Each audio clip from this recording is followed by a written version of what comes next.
Naaresto na ang 8 sospek ng mga operatiba ng Sulu Maritime Police Station dahil sa paglabag sa Presidential Decree 705 o ang Batas Transportation of Forest Products sa Barangay Kahatian, Indanan, Sulu.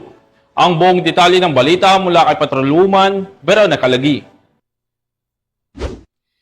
Aresto ang 8 individual dahil sa paglabag sa Presidential Decree 705 o ang Batas Laban sa Illegal Transportation of Forest Products nito lamang ika-16 ng Hunyo taong kasalukuyan sa Barangay Kadyatan, Indanan, Sulu.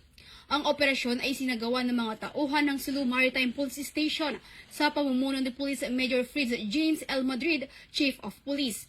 Sa isinagawang inspeksyon, nadiskubre ang tinatayang 30,000 board feet ng iba't ibang uri ng troso na may kabuang halagang 1,950,000 pesos.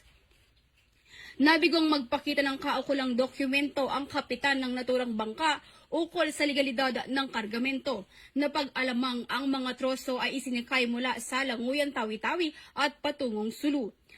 Bukod sa mga troso, kinumpis ka rin ang mismong lancha na may tinatayang halagang 1,000,000 pesos. Ang mga suspek at mga nakumpiskang ebidensya ay dinala sa istasyon para sa kaukulang dokumentasyon at investigasyon.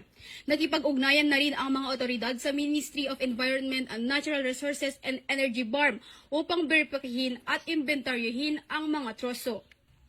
Sasampahan ng kasong paglabag sa Presidential Decree 705 ang mga naarestong suspek.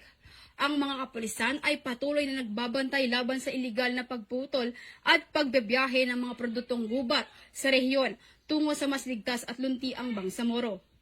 Mula rito sa rehiyon ng Bangsamoro, ako ang inyong Police News Network Correspondent, Patrolwoman Veronica Calagi, alagad ng batas, taga-taguyod ng Balitang Pulis.